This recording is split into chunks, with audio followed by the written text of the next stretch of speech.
Here in the UK, only this week, a shocking Big Brother Watch report reveals that military operatives reported on online dissenting views on official COVID lockdown policies to Number 10 and to the DCMS's Counter-Information Unit, allowing Whitehall's hotlines to giant media companies to suppress this legal content. Secretary of State Michelle Donnellan has acknowledged that protecting children is the very reason that this bill exists.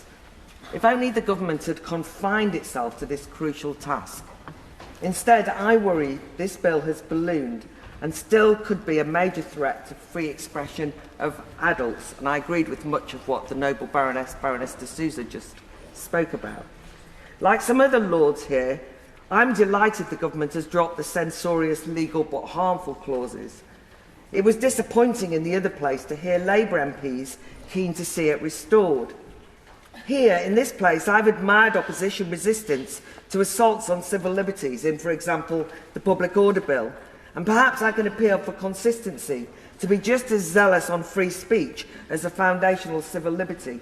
So I urge those pushing versions of censoring legal but harmful for adults to think again.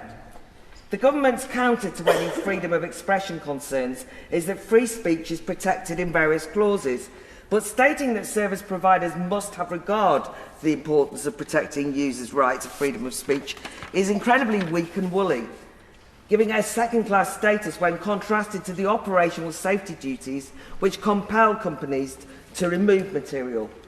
Instead, I'd argue we need a single, comprehensive and robust statutory duty in favour of freedom of expression that requires providers to ensure free speech is not infringed on by measures taken to comply with other duties, and that also free speech should be listed as a relevant duty for which Ofcom has to develop a code of practice. The bill requires providers to include safety provisions for content in their terms of service.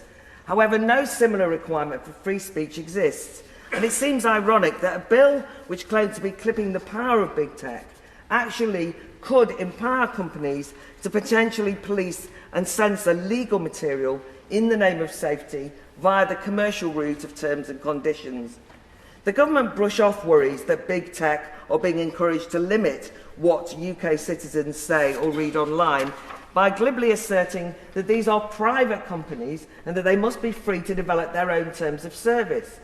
But surely this is disingenuous. The whole purpose of this legislation is to interfere in private companies, compelling them to adhere to duties or face huge penalties.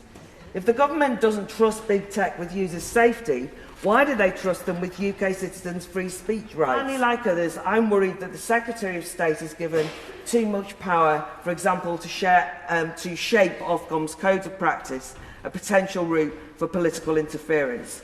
My concerns are fuelled by recent revelations.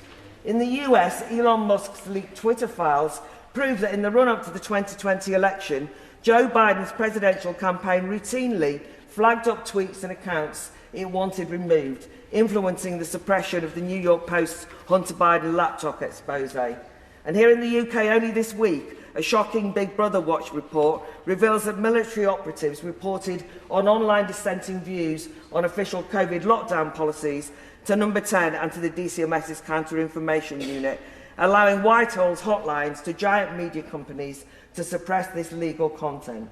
And even the phrase illegal in the bill can be politically weaponised, such as the proposal to censor content allegedly promoting small boat crossings. Free speech matters to democracy, my lords, and huge swathes of this bill could threaten both unless we amend it appropriately. My lords, it has been well observed that the social media companies and YouTube are now the public square. Only, of course, they're not public at all, but privately owned companies whose primary concern is to earn profits for their shareholders in the normal way. Against this, the reality is we have effectively outsourced our censorship to Silicon Valley AI bots, and faced with the prospect of enormous fines for breaching new laws, these private companies are going to program the AI bots on the side of caution. The bots, after all, have no way of knowing the legal cut-off point of mature teenagers and immature adults, and of course the censoring bot has no sense of irony or satire or parody or context.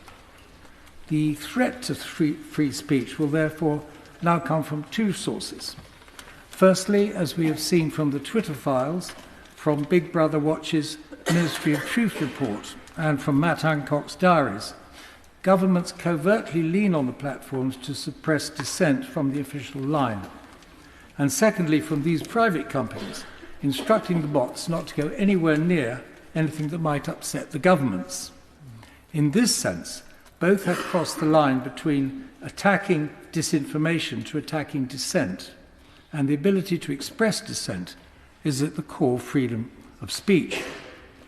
We therefore now have the reality of big government and big tech working together to suppress freedom of expression.